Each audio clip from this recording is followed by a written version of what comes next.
জুই multivitamin coconut oil.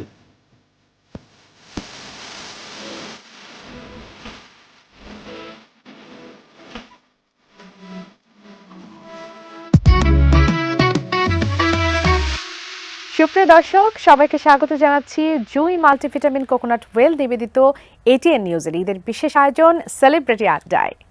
আজ আমার সঙ্গে আড্ডায় কে আছেন জানতে হলে প্রথমে বলতেই হয়, একেবারে বিজ্ঞাপন থেকে শুরু করে নাটক সিনেমায় অত্যন্ত জনপ্রিয় একটি মুখ, আমাদের সকলের প্রিয় আব্দুল নূর সজল ভাইয়া, স্বাগত জানাচ্ছি আপনাকে।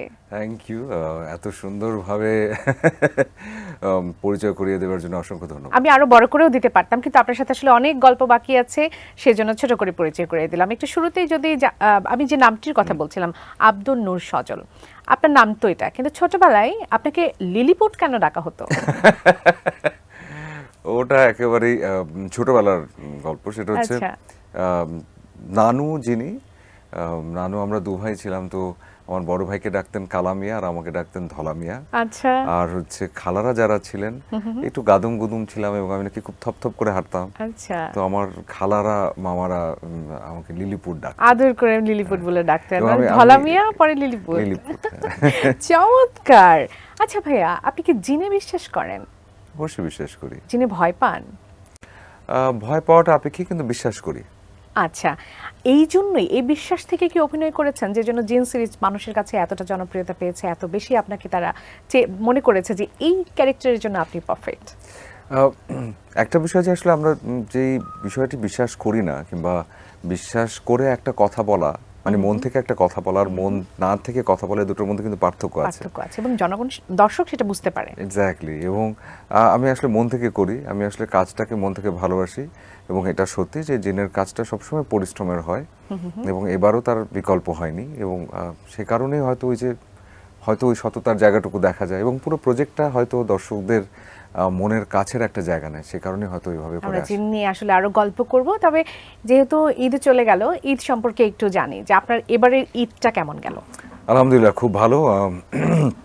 এখন তো একটা বিষয় খুব স্পেশালি মনে হয় যে বাবা মাদের সবার বয়স হয়ে গেছে, তো এখন সবাই সুস্থ স্বাভাবিক অবস্থায় একসঙ্গে আছি, সবাই মিলে উদযাপন করতে পারছি।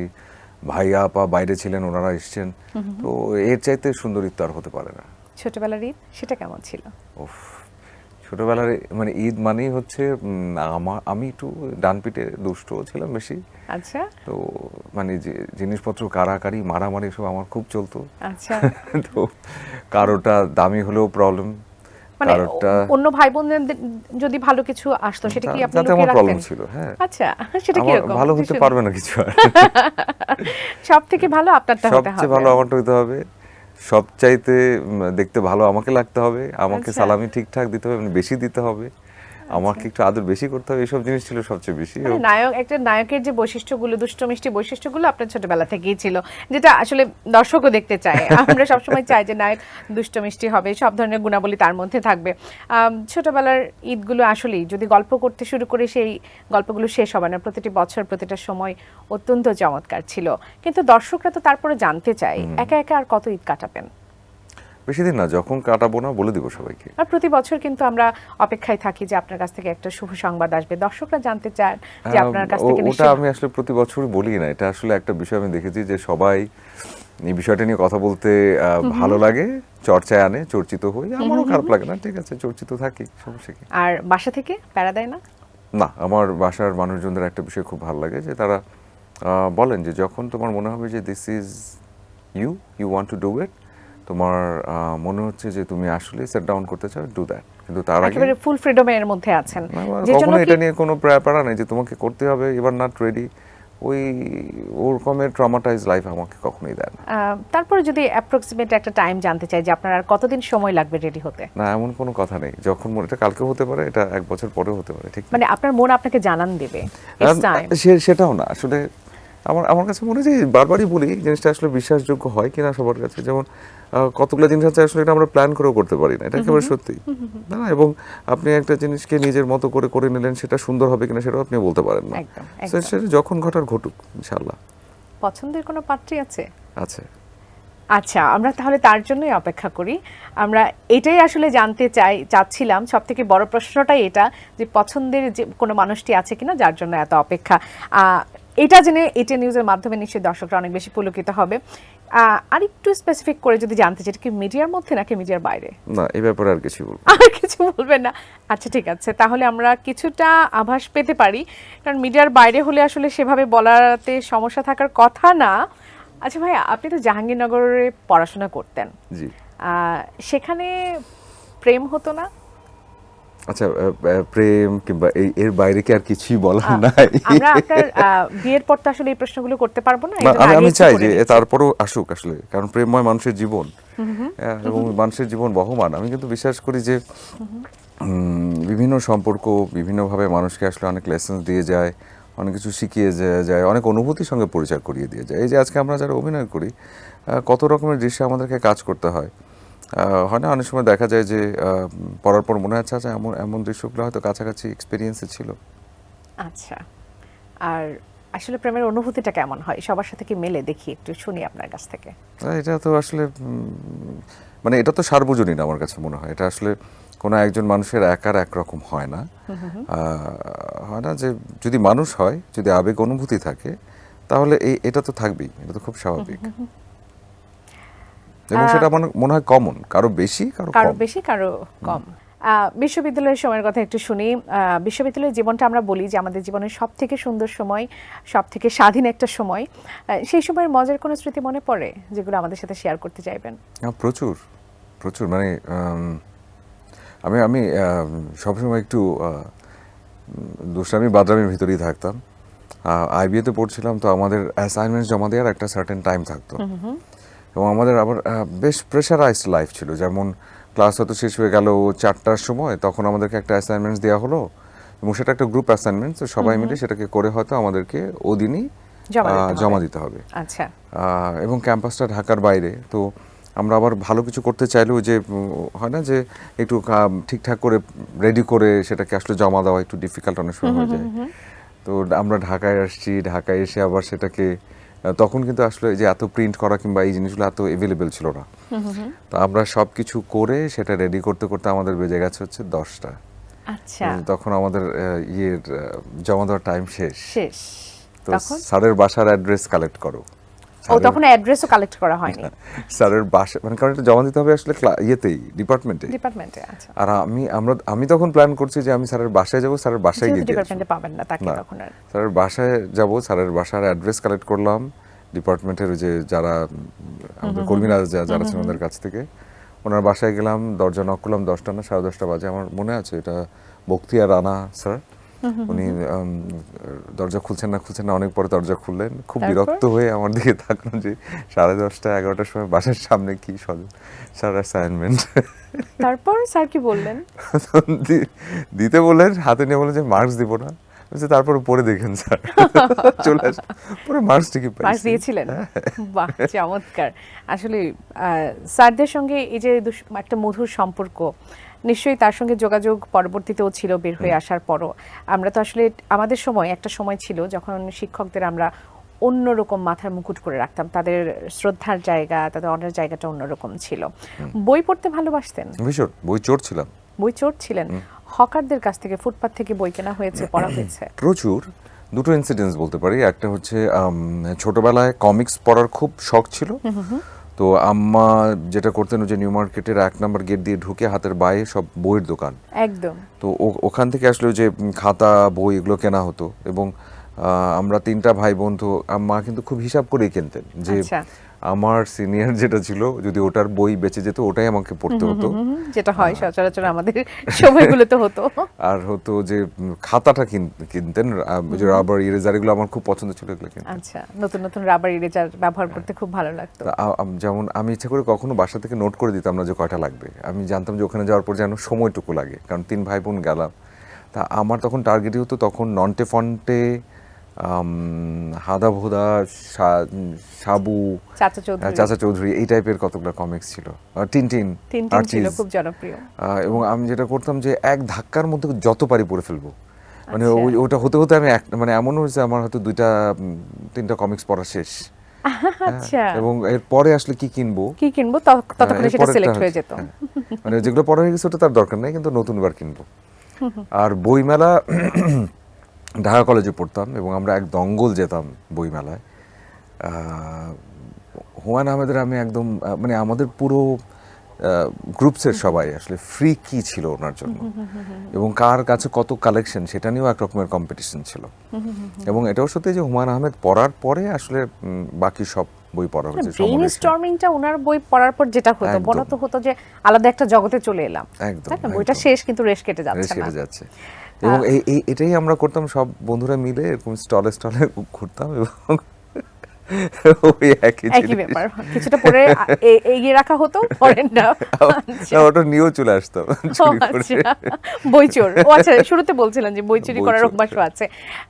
বিশ্ববিদ্যালয়ের একটা স্মৃতির কথা আমরা যতটুকু জানি, আপনি একটা ইন্টারভিউ দিতে যাচ্ছিলেন। আপনি তো বিশ্ববিদ্যালয়ে যখন ছিলেন তখন তো একবারে স্টুডেন্টদের জন্য যে বাস বা পাবলিক বাস সেটা ব্যবহার করতেন। ইন্টারভিউ দিতে যাবার সময় মাছের পানি পড়েছিল ওরে গায়ে। হ্যাঁ, আপনি অনেক কিছু জানেন। দর্শকদের একটু জানাই। আর সেটা হচ্ছে ওটা একদম ফার্স্ট কাজ। তো তখন জাহাঙ্গীরনগরে আইবিএতে মানে আমাদের ফার্স্ট সেমিস্টারে একদম শুরুর কিছু ক্লাস হচ্ছে এরকম। আচ্ছা। ট্রান্সপোর্টেশনটা তখন অত ভালো বুঝি না, কিন্তু এটা মনে আছে একটা বাস আছে শুভযাত্রা নাম, যেটা আসলে খুব তাড়াতাড়ি ক্যাম্পাস থেকে এই ইটিভির কাছাকাছি আসে। তো ইটিভিতে অডিশন দিব, আচ্ছা অডিশন দেবো একটা হোস্টিং এর জন্য, যে চেয়ার আপনি বসে আছেন। আচ্ছা। তো তখন কিভাবে দিব, তো আসতে হবে তাড়াহুড়া করে। তা ক্লাস শেষ করে কোনো রকমে উঠলাম, একটু ঠিকঠাক হয়ে উঠলাম। কিন্তু যখন এই দিক কাছাকাছি আসলাম, হঠাৎ করে দেখি যে বাসের উপরে মাছের মাছ নিয়ে যেত টুকরি নিয়ে যেভাবে, যে আর টুকরি বসে, নিয়ে যেত, হ্যাঁ।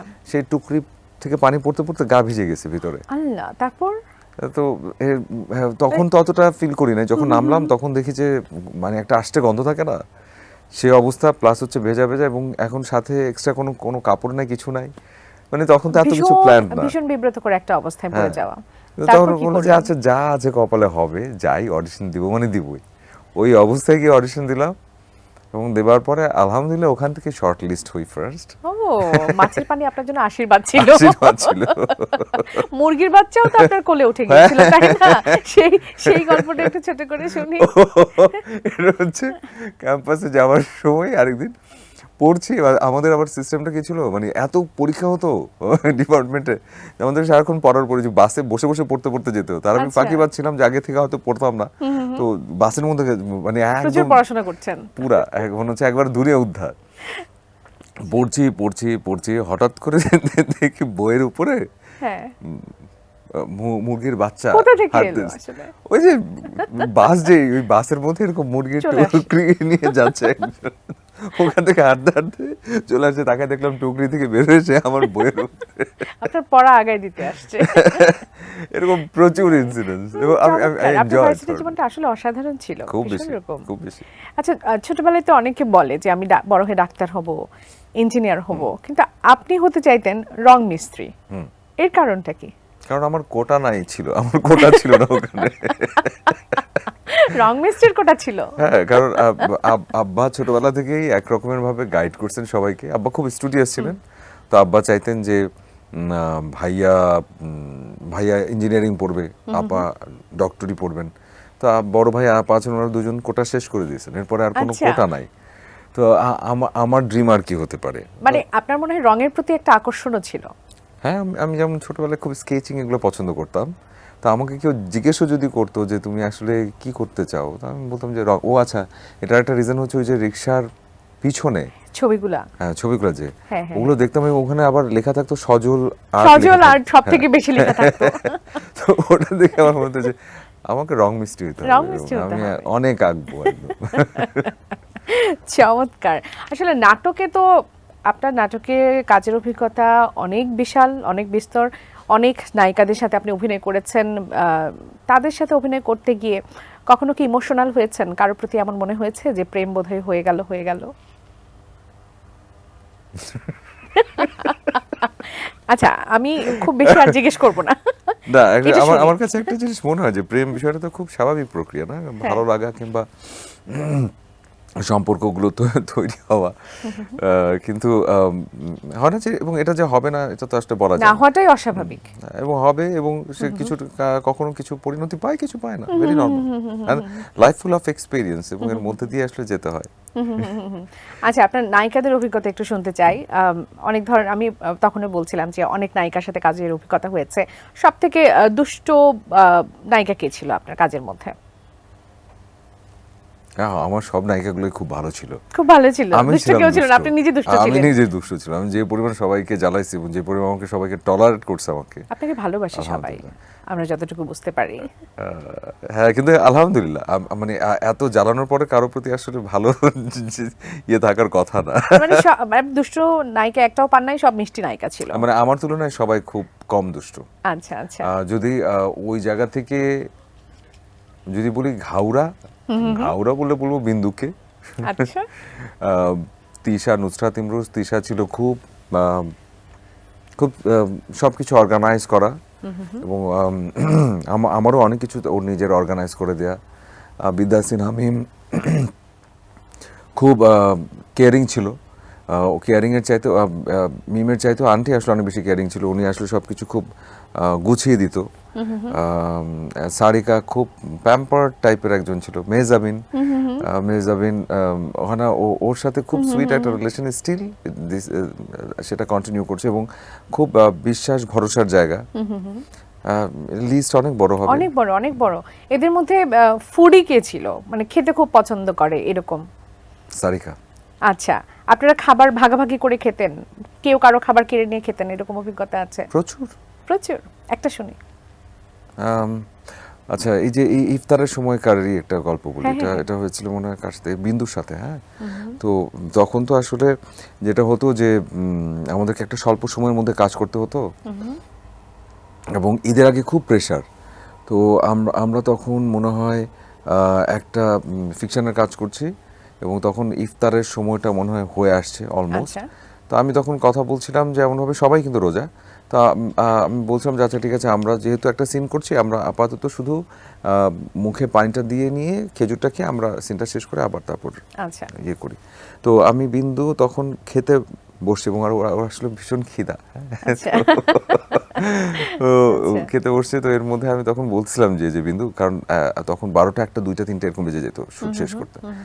আমি বলছিলাম যে এই সিনটা আছে, আমরা পানি খেজুরটা খেয়ে আমরা সিনটার বাকি অংশ শেষ করে, পুরো ইয়েটাকে শেষ করে তারপর নামাজটা পড়ে তারপর শুরু করি। আচ্ছা। এটা বলে আমি ওকে জাস্ট হাত ধরে গ্রিন রুম থেকে ইয়ের দিকে নিয়ে যাচ্ছিলাম। দেখলাম বিন্দু ভ্যাঁ ভ্যাঁ ভ্যাঁ করে কান্না শুরু করে দিল। তারপর সেটা কি বলছে, আমি আগে খাবো। এরপরে আমার মনে হয় আচ্ছা এটা আসলে হয়তো ঠিক না, আসলে আসলে খুব ক্ষুধার্ত ছিল। সব থেকে বেশি ইমোশনাল নায়িকা পেয়েছেন কাকে, সহ অভিনেত্রী? সবচেয়ে বেশি ইমোশনাল প্রভা। আচ্ছা, সে খুব ইমোশনাল ছিল। খুব ইমোশনাল, স্টিল ইমোশনাল।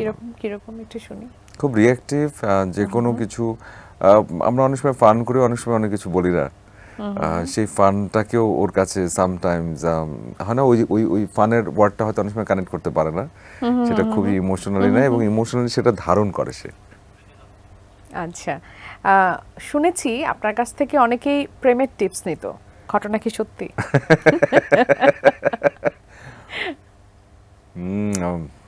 প্রেমের টিপস নিত মানে কি, মানে আমিও নিতাম।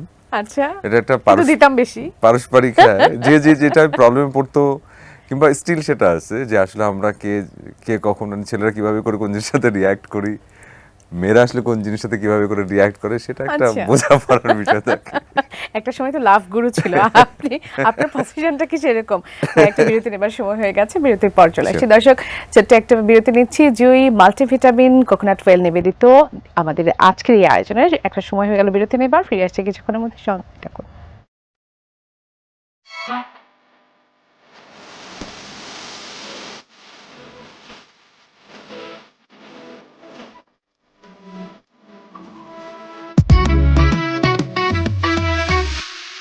সুপ্রিয় দর্শক, বিরতির পর আবারও স্বাগত। আপনারা দেখছেন জুই মাল্টিভিটামিন কোকোনাট ওয়েল নিবেদিত এটিএন নিউজের ঈদের বিশেষ আয়োজন সেলিব্রিটি আড্ডা। আমাদের সঙ্গে আছেন আমাদের সকলের প্রিয় তারকা আব্দুন্নার সাজর ভাই। আরও একবার স্বাগত জানাচ্ছি আপনাকে।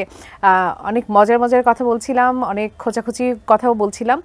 এখন একটু র্যাপিড ফায়ারের দিকে যাই। আমরা র্যাপিড ফায়ার থেকে ফিরে এসে আবারও গতানুগতিক আলোচনায় চলে যাব। র্যাপিড ফায়ারের জন্য আপনি প্রস্তুত? রেডি। ওকে, একেবারে হ্যাঁ না প্রশ্নের উত্তরও আছে, খুব দ্রুত আমরা অ্যান্সার নিয়ে নিব। গোপনে বিয়ে করেছেন সজল, সত্য না মিথ্যা? বলবো না। আচ্ছা, সজল হেটার্সদের কি করে, ব্লক করে দেয় নাকি তাদের কথা শোনে? আমি সব দেখি। সব দেখেন, ওকে। আপনার হাসির প্রশংসা করেছে কতজন? বেশি সংখ্যক মানুষ। অগণিত, মানে একেবারে গোনা যাচ্ছে না। প্রথম প্রেমের প্রস্তাব দেয়া বা নেয়া? পাওয়া। পাওয়া, নেয়া, ওকে ফাইন। টাকা, ক্রেডিট কার্ড ছাড়া আর কি কি থাকে আপনার কাছে? টাকা, ক্রেডিট কার্ড ছাড়া ওয়ালেট তো থাকেই, সেলফোন থাকে, বিকাশ অ্যাকাউন্টটা থাকে, বাসার চাবি থাকে। আচ্ছা ঠিক আছে, অনেক কিছু থাকে। এত কিছু ক্যারি করেন আপনি নিয়মিত? ঠিক আছে। ডাব না খেলে কি হয়? ডাব ডাব না খেলে খুব পটাশিয়াম কমে যায় শরীর থেকে। আচ্ছা, ডাব না খেলে নারকেল হয়। Okay. এমন কোন জিনিস আছে যা দুইবার ফ্রিতে পাই আমরা, কিন্তু তৃতীয়বার কিনে ব্যবহার করতে হয়? দুইবার আমরা মানুষ হিসেবে আসলে free pi. This all quiz. Yeah, quiz কিছু আছে, কিছু কুইজ Okay. আছে। ওকে ওকে ওকে, হ্যাঁ।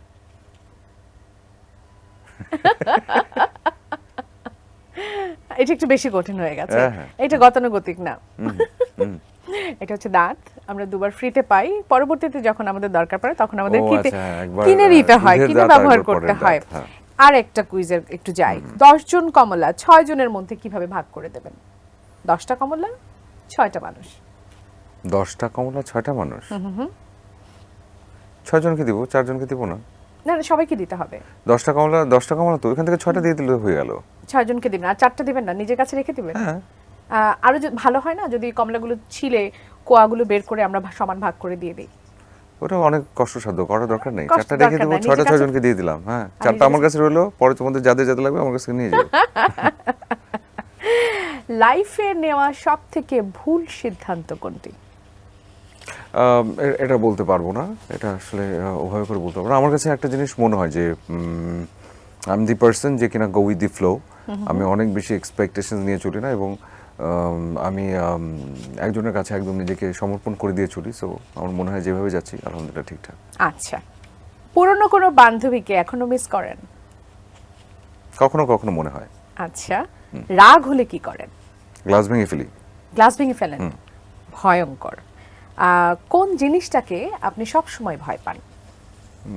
আমার রাগ। আপনার রাগকে সব থেকে বেশি ভয় পান। নতুনদের মধ্যে এখন সবচেয়ে বেশি ভালো করছে কে আপনার পছন্দের? অনেকে, অনেকের কথা বলতে হবে। নতুন মানে ছেলে মেয়ে সবার কথা যদি বলি, আমার ইরফান সাজ্জাদের কাজ ভালো লাগে, আমার খায়রুল বাশারের কাজ ভালো লাগে, আমার ভালো লাগে তটিনী সাদিয়া, ওদের কাজ ভালো লাগে, বেশ ভালো লাগে। আচ্ছা, বাংলাদেশের কোনো অভিনেত্রীর অভিনয় দেখে কি জেলাস হয়? অভিনেত্রীর অভিনয় দেখে জেলাস হয় কিনা? অভিনেত্রী অভিনেত্রী নাকি অভিনেতা? মানে এত ভালো কাজ করে সে, অভিনেতাও বলতে পারেন।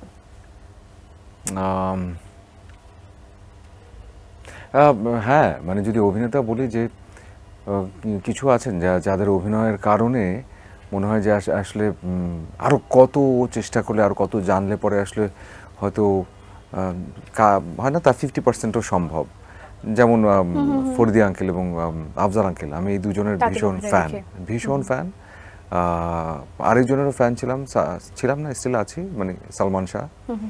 আমি জানি না, মানে খুব খুব খুব আধুনিক অভিনয়, খুব সুন্দর অভিনয় লাগে আমার কাছে। আচ্ছা, আর মেয়েদের কথা যদি বলি, যে একজন আমার ভীষণ প্রিয়, শুধুমাত্র তার সঙ্গে নাটক করব বলে আমার মনে হয় 4টা কি 5টা দৃশ্য ছিল, তারপর আমি করেছিলাম। তিনি হচ্ছেন আমাদের ফেরদৌসী মজুমদার। আচ্ছা, কাজের অভিজ্ঞতা কেমন ছিল? অদ্ভুত ভালো, এবং মা ছেলের গল্প ছিল। আমরা একবার রিহার্সাল করলাম, কিন্তু যখন টেবিলে গেলাম যাবার পর আচ্ছা তার আগে আমি এত এক্সাইটেড ছিলাম, আমি ত্রপা আপাকে ফোন করেছিলাম, আচ্ছা। ফেরদৌসী আন্টির মেয়ে। ত্রপা আপা আমার ক্লোজ, তো ত্রপা আপাকে আমি বলেছিলাম যে আমি কিন্তু আন্টির জন্য যাচ্ছি, উনি কাজটা করছেন তো? হ্যাঁ করছে। আচ্ছা। বলছে, উনি উনি উনি কি পছন্দ করেন? বলছে সব পছন্দ করেন, তুই নার্ভাস হইস না, তুই ঠিক মতো কাজ করিস। আচ্ছা। এরপরে কাজ করতে যখন গেলাম রিহার্সালের পরে যখন সিনটা শুরু হলো, একজন মানুষ এত সহজ স্বাভাবিক করে সংলাপ বলতে পারে এবং এমনভাবে উনি অভিনয় করতে পারেন যে লিটারেলি ঠিক সেই মুহূর্তের মধ্যে আমি ফিল করতে পারছিলাম যে মানুষটা আমার মা। এবং যে কথাটা বলা হচ্ছে কিংবা যা আমিও বলছি সেটা একেবারে অন্তর থেকে আসছে। এটা একটা অন্যরকম অনুভূতি। বাহ, আমরা এই সুযোগে এই আপনার স্মৃতিচারণটাও করে ফেললাম। আপনার অনেকের সাথে কাজ করেছেন, কাজের অভিজ্ঞতা মানে সব থেকে বেশি কমফোর্ট ফিল করতেন কার সাথে, সব থেকে পছন্দের সহকর্মী কে? এটা আমি জেনুইনলি বলি, আমি আসলে যাদের সাথেই কাজ করেছি এবং বহুবার কাজ করেছি তারা সবাই আমার খুব প্রিয়, এবং কমফোর্ট না থাকলে আসলে কখনো কাজ করা হতো না। আর আমি আসলে ঠিক যে টাইপের বান্দা, আমি একটু বিন্দাস, আমার ভালো লাগছে না আমি কখনো জোর করে সেখানে থাকি না। আমার ভালো লাগছে না জোর করে আমি ওই কাজও কোনদিন করব না। আমার যদি কখনো একবার মনে হয় যে আমি আসলে এই পর্দার সামনে দাঁড়াতে চাই, আমাকে হয়তো জীবনে খুঁজে পাওয়া যাবে না। তো যাদের সাথে আমার কাজ করা হয়েছে তারা আসলে জেনুইনলি আমার প্রিয়, এবং আমি ব্লেসড যে ওই ট্যালেন্টেড আর্টিস্টগুলোর সঙ্গে কাজ করার সুযোগ আমার বারবার তৈরি হয়েছে। বাহ, এটা সত্যিই চমৎকার, আমাদেরও জেনে ভীষণ ভালো লাগলো। রোমান্টিক ওয়েদারে কার সাথে ঘুরতে ভালো লাগে?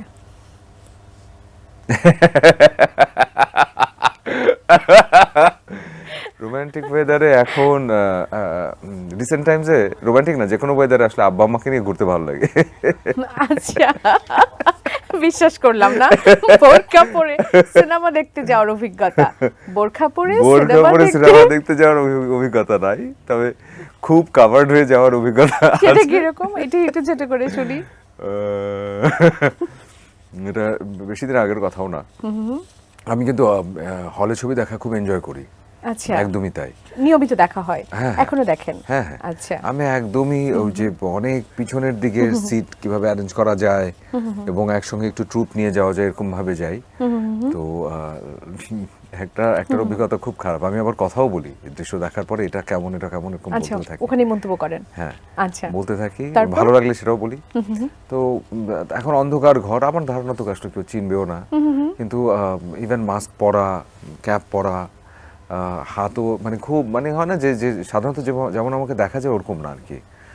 তো তারপরে ওরকম দেখি গলার টোনের কারণেও প্রবলেম হয়, যে সামনে থেকে যেমন সজল ভাই দেখি ও আমরা, চিনে ফেলে। তো তখন মনে হয় যে আচ্ছা আমি তাহলে বেশি বলতেছি। সিনেমার বিষয়টা নিয়ে যখন কথা বলছি ভাইয়া, তখন এবারে ঈদটা তো আপনার জন্য অনেক বেশি স্পেশাল। জিন 3 এসছে এই এবারের ঈদে, স্পেশালিটি সম্পর্কে একটু জানি। অবশ্যই স্পেশাল, কারণ জিন 3-র গল্পটাই আলাদা। আমি বারবারই বলি যে আমাদের এখানে সচরাচর যে ধরনের গল্পগুলো আসে তার মধ্যে অবশ্যই জিন আলাদা, এবং জিন কিন্তু বারবারই একটা বিষয় বলে এসছে যে সত্য ঘটনা অবলম্বনেই আমাদের এখানে চলচ্চিত্রগুলো নির্মাণ হচ্ছে। এবং এটা একেবারে সত্যি যে আমাদের গ্রামগঞ্জের মফস্বলে বিভিন্ন জায়গায় এমন অনেক রকমের ঘটনা আছে যে ঘটনাগুলো কিন্তু আমরা অহরহই শুনি। কেউ হয়তো বিশ্বাস করি, কেউ হয়তো বিশ্বাস করি না, কিন্তু আমরা যারা মুসলিম আমরা তো আসলে মনে হয় জিন বিশ্বাস করি, এবং এটাই স্বাভাবিক। তো তেমনই কিছু গল্প, এবং ওরকমই একটা গল্প এবার উঠে এসেছে যে গল্পটার মধ্যে একটা খুব সুন্দর বার্তা আছে। আচ্ছা, কেউ যদি কানেক্ট করতে চায় যে একটা সম্পর্কের জোর যে আসলে কত মজবুত হতে পারে, কত কঠিন হতে পারে, এবং যে কোনো বিপদ থেকে যে আসলে ওই ভালোবাসাটা, ওই মায়াটা, ওই সম্পর্কটা যে আসলে টেনে নিয়ে আসতে পারে তার প্রিয়জনকে, এটা একটা অনেক বড় বার্তা দেয়া আছে। যেহেতু আপনি জিন বিশ্বাস করেন ভাইয়া, এবং জিন অভিনয় করছেন একেবারে একটা অনেক বড় একটা ক্যারেক্টারে, কখনো কি কোনো অভিজ্ঞতা হয়েছে, ছোটখাটো কোনো অভিজ্ঞতা, হঠাৎ করে মনে হলো যে বিষয়টা একটু অন্যরকম মনে হচ্ছে, একটু অশরীরী কোনো কিছু ফিল করছেন? এটা জিনের সেটা তো প্রায় হতো, প্রায় ঘটতো। কারণ আমাদেরকে এমন অদ্ভুত অদ্ভুত জায়গায় নিয়ে যাওয়া হয়। এবারে যেমন আমরা গেলাম হচ্ছে রাজেন্দ্রপুরে, আর ওখান থেকে আরো হচ্ছে 40 মিনিটের ড্রাইভ দিয়ে আমরা স্পটে যেতাম সকালবেলা। ওখান থেকে আরো 2 কিলো হাঁটতে হতো একটা আইলের উপর দিয়ে হেঁটে ধান ক্ষেত আশপাশে এবং একটু পানি দিয়ে আছে, পানি পানি আর কি ভিতরের জায়গাগুলো। এবং ওখানে যাওয়ার পর একটা বট গাছ, সেই বট গাছটা আসলে শ্মশান ঘাট, সেখানে শুটিং করতে হতো। এবং ওখানে যাওয়ার পরে কেমন যেন একটু গা ছমছম করতোই, মানে খুব খুব ইয়ে লাগতো না, মানে একটু ভার লাগতো ওখানে যাওয়ার পর। আচ্ছা, আর আমাদের ওখানে অনেক দৃশ্য, তারপরে এগুলোকে সবাই ইগনোর করতাম। এগুলো কি হেল্প করতো আপনাকে অভিনয়ে? কিছুটা তো করে, কিছুটা তো করে। একটা পরিবেশ পরিস্থিতি তো আসলে আপনাকে অনেকাংশে বদলে দেয়। একদম একদম একদম। এবং ওখানে যাবার পর আমরা যেটা হ্যাঁ। জানতে পারি যে ওখানে আসলে একটা মেয়ে নাকি সুইসাইড করেছিল। ও আচ্ছা। তো এবং যে কারণে ওখানে কিছু অদ্ভুত ঘটনাও ঘটছিল কিছু। মনের মধ্যে তো বিষয়টা কাজ করাটাই স্বাভাবিক। একটা সময় সজল মানেই ঈদে আমরা অনেকগুলো নাটক দেখতে পেতাম। 18টা 20টা 25টা নাটক করার অভিজ্ঞতাও নিশ্চয়ই আপনার আছে, কিন্তু এখন আপনাকে আমরা নিয়মিত পাই না। এর পেছনের কারণটা কি? নাটক করা হচ্ছে না বেশ কিছুদিন, এখন না, এখন থেকে সেটা বলবো না। তবে খুব পরিষ্কারই বলতে চাই যে আগে নাটকগুলোর মধ্যে এক রকমের আলাদা একটা গল্প বলা ছিল। আমি বলবো না তখন টেকনিক্যালিটি অনেক বেশি স্ট্রং ছিল, কিন্তু কাজের মায়া ভালোবাসার জায়গাগুলো খুব সুন্দর দেখা যেত। এখন যেটা হয়, এখনো অনেক কাজ ভালো হচ্ছে, কিন্তু সব কাজ ভালো হচ্ছে না। আর হচ্ছে যে ধরনের গল্পগুলো হচ্ছে বা যে ধরনের সংলাপগুলো বলা হচ্ছে, তো সেগুলো আসলে পরিবারের সবাইকে নিয়েও কখনো কখনো দেখা যায় না। আচ্ছা, সেজন্য নিজের থেকেই আসলে অনেকটা অফ করে দেয়া বা কমিয়ে আনা, হ্যাঁ, এরকম পছন্দ বিষয়টা। হচ্ছে না আমার কাছে মনে হয় যে যদি পছন্দর জায়গার, কারণ খুব ভালোবেসে করা তো কাজগুলো, বরং এর চাইতে এখন যেমন চলচ্চিত্র আর ওটিটির কাজগুলো আমার ভালো লাগে বেশি। আমি ওটিটি নিয়ে আসলে জানতে চাচ্ছিলাম যে নতুন এই প্ল্যাটফর্ম এতটা জনপ্রিয়তা পেয়েছে বাংলাদেশে, গোটা বিশ্বেই, এখানে কাজের অভিজ্ঞতাটা আসলে কি রকম? আলহামদুলিল্লাহ খুব ভালো। এবং এখানে কি ধরনের কাজ হচ্ছে আপনার কাছে কি মনে হয়? এখানে অনেক এক্সপেরিমেন্টাল কাজ হচ্ছে এবং একটা সার্টেন টাইমের পরে, কারণ একটা লম্বা সময় নাটকে কাজ করেছি, তারপর আমার মনে হতো যে আসলে সেই কাজগুলো করি যে যে চরিত্রগুলো আমি না, সেই গল্পগুলো করি যে গল্পগুলো করতে কষ্ট হবে, হয় ফেইল করব, না হলে শিখবো, নাহলে ভালো কিছু করব, তিনটার একটা হবে, এর বাইরে তো কিছু হতে পারবে না। তো ওই চ্যালেঞ্জগুলো দরকার ছিল এবং আলহামদুলিল্লাহ যে এই বিষয়গুলো মানে আমি যেমন চাচ্ছিলাম সময় লেগেছে, কিন্তু ওই জিনিসগুলো আসতে শুরু করলো। ওটিটি তো আসলে ভাই অনেক ফাস্ট, আমরা আসলে ওটিটিতে ফাস্ট এবং হচ্ছে অনেক বেশি পরিষ্কারভাবে সবকিছু দেখানো হয়, যেটা আমরা টেলিভিশনে দেখতে পাই, ডিটেইলও দেখতে পারি আমরা। অনেক ডিটেইল ভাবে দেখতে পাই। অনেকের তো আবার এটা নিয়ে কমপ্লেইনও থাকে যে আসলে এত ব্রুটালিটি আমাদের ওখানে দেখতে হয়। সেটা নিয়ে আসলে আপনি কি বলতে চাইছেন? আমার কাছে ওটিটির জায়গা থেকে মনে হয় যে দেখেন, এখানে অনেক রকমের গল্প থাকবে, অনেক রকমের গল্প বলা থাকবে, এবং এই প্ল্যাটফর্মটা তো শুধু আমাদের দেশ না, দেশের বাইরেও তো উন্মুক্ত। হ্যাঁ, তার মানে হচ্ছে আসলে অনেক রকমের দর্শক, যার যেটা ভালো লাগবে সে সেটা দেখুক, যার যেটা ভালো লাগবে না তিনি স্কিপ করে যাক। এটা তো আপনার নিজের উপরে নির্ভর করছে, কিন্তু ওটাকে আমরা সাম আপ না করি। এমনি থেকেও আমরা আমাদের দেশীয় জায়গা থেকে কিন্তু আমাদের নিজেদের একটা মেন্টাল বাইন্ডিংস আছে, আমরা কিন্তু ওটার বাইরে গিয়ে কাজ খুব করি না। আমরা অ্যাক্ট করার সময়ও কিন্তু কিছু জিনিসে কন্ট্রোল রেখেই কাজ করি। তার মানে কারণ আমরা তো আসলে ওভাবে করে বড় হওয়া, আমরা তো জানি যে আমরা আসলে কিভাবে বেড়ে উঠছি, আমাদের চলাফেরা কথাবার্তা কেমন, কতটুকু আমরা বলতে পারি। তো যখন আসলে ওই জিনিসগুলো মেনটেন করে কাজ করে, তখন তো এটা আসলে পরিশীলিত হওয়ারই কথা। কখনো কখনো হয়তো একটু ছুটে যায়, কিন্তু আমি বলবো যে সবাই ওইটুকু মেনটেন করে যদি করে, খারাপ না। অনেক রকমের গল্প বলা আপনি তো আরো অনেক কিছু মেনটেন করেন, যেমন আমরা জানি যে আপনি ইভেন্টগুলো লিখে রাখেন, আপনার লেখালেখির ভালো অভ্যাস আছে। আমরা কি সামনে কোনো বই মেলাতে আপনার লেখা কোনো বই পেতে পারি কিনা? এখন কিছু বলবো না। আচ্ছা ভাই, এটা নিয়ে একটু বলি, দর্শকরা একটু শুনো। বই লেখাটা একদম নিজস্ব, একদম নিজস্ব। এবং আমার যেটা হয় যে একদম সত্যি, আমি টুক টুক টুক টুক করে আমার প্রতিদিনের ইনসিডেন্টস লিখি, কিংবা ঘটে যাওয়া অনেক ঘটনা লিখি, কিংবা কোনো একটা কিছু শিখলাম কারো একজনের কাছ থেকে, লিখে রাখতে ভালো লাগে। হ্যাঁ, এবং সেটা আমার ছোট কেউ হতে পারে। হয় না যে আমার কিন্তু অনেক অনেক কিছু ভালো লাগে, যেমন এই যে এখন আপনার সাথে কথা বলছি, আমি দেখতে পাচ্ছি আপনি খুব সুন্দর করে হাসেন। হ্যাঁ, তো এমনই অনেক ছোট ছোট জিনিস থাকে আমার কাছে, তখন মনে যাচ্ছে এই বার্তাটুকু পেলাম, এটা ভুলে যেতে পারে, আমি এটাকে লিখে রাখি যে ও এভাবে এই জিনিসটা বলছিল, এই জিনিসটা এত সুন্দর। তো ওটাই এরকম হতে হতে আর কি বড় হচ্ছে। এটা অনেক বছরের অভ্যেস। অনেক বছর। বাহ, চমৎকার, ভীষণ ভালো অভ্যেস আপনার। আমাদের এই আয়োজনটা মোটামুটি একেবারে শেষের দিকেই চলে এসেছি, অনেক কিছু জানলাম, আরও হয়তো বা জানার অনেক কিছু বাকি। আমরা চেষ্টা করব পরবর্তীতে আবারও জানার জন্য। তবে শেষ মুহূর্তে, শেষ হইয়াও হইল না শেষ, একটা গেম আছে। সেই গেমসটাতে একটা জার আপনাকে দেব, সেখানে কিছু টুকরো কাগজ থাকবে, রঙিন টুকরো কাগজ। সেখানে থেকে 5টা টুকরো কাগজ আপনি সিলেক্ট করবেন, একটা একটা করে। প্রতিটা খুলে সেখানে যে ডায়ালগ থাকবে বা যা কিছুই থাকবে সেটা আপনি দর্শকদের জন্য উৎসর্গ করবেন সেই পারফরমেন্স। I will try. যদি কমন না পড়ে কি করব? কমন পড়বে, এটা আমরা অ্যাসিওর করছি। যদি না common পড়ে? পড়বে। পাস করতে পারবো তো? আচ্ছা, আমরা তখন ভেবে দেখবো, আপনি কমন না পড়লে আমাদের জানাবেন। দেখা গেলো প্রশ্ন কমন না পড়ায় পরীক্ষার্থী পরীক্ষা দিতে পারছেন না। আশা করছি এমন হবে না। প্রথমটা, ছি ছি ছি ছি ছি ছি ছি ছি ছি ছি, তুমি এত খারাপ। আমি প্রথমে কনফিউজ ছিলাম আপনি আসলে কিসের জন্য চিচি বলছিলেন। চমৎকার। এটা খুব সম্ভবত আমাদের নাদের চৌধুরীর একটি নাদের সংলাপ চৌধুরীর ছিল, একটা খুব পপুলার একটি popular সংলাপ ছিল। একটি dialogue উনি আরো অনেক সুন্দর করে বলতেন। সেকেন্ড, মায়ের মধ্যে ভাইটামিন আছে। আপনার ভয়েসটা কিন্তু দারুণ দারুণ গেল এটার সাথে। থার্ড অপশন, সব পপুলার ডায়লগ। ইন্টারেস্টিং। তো ভয় কেটেছে ভাইয়া, আপনি ভাবছিলেন যে যদি কমন না পড়ে। বুঝো নাই ব্যাপারটা। চঞ্চল চৌধুরী। One.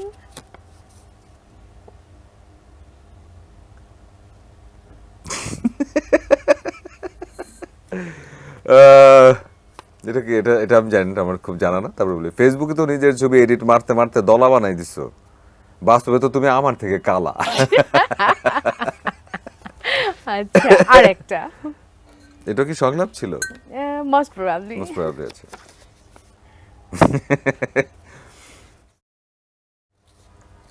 যমুনা সেতু হয়েছে, মহাখালী ফ্লাইওভার হয়েছে, পাইলট স্কুল সরকারি হয়েছে, উসমান মিয়া হাজি হয়েছে, পোলা 2টা পাজি হয়েছে, ডাইলে লবণ কম হয়েছে। চমৎকার, এটাও আমার জানা নাই। মোশাররফ করিম ভাইয়ের ছিল। মোশাররফ করিম? হ্যাঁ। আচ্ছা আচ্ছা, এটা আমার জানা নেই। এটা তারেক আনাম আঙ্কেলের। আচ্ছা, থামলে ভালো লাগে। ও ওয়াও ওয়াও। আমরা থেমে যাচ্ছি। অসংখ্য ধন্যবাদ আপনাকে আমাদের জন্য গুরুত্বপূর্ণ এই সময়টুকু দেওয়ার জন্য। দর্শকদের ভালোবাসায় আপনি সামনে আরও পথ চলুন, আপনার পছন্দের কাজগুলো করুন। সামনের ঈদে আমরা নতুন একটা দাওয়াতের অপেক্ষায় থাকি, সেই প্রত্যাশাও করছি। সেই সাথে অনেক অনেক শুভকামনা, আপনার প্রতি কৃতজ্ঞতা প্রকাশ করছি। আমার খুব সুন্দর সময় কাটলো, এবং ঈদের সময়টাতে এভাবে হাসি খুশি থাকতে পারলে মনে হয় সময়টা খুব বেশি উদযাপিত হলো, উৎসবের হলো। Thank you so much. সুপ্রিয় দর্শক, জুই মাল্টিভিটামিন কোকোনাট ওয়েল নিবেদিত সেলিব্রিটি আড্ডার আজকের আয়োজন এখানেই শেষ করছি। আগামী পর্ব দেখার আমন্ত্রণ জানিয়ে বিদায় নিচ্ছি। চোখ রাখুন এটিএন নিউজের পর্দায়, নতুন কোনো মুখ, নতুন কোনো সেলিব্রিটির সাথে।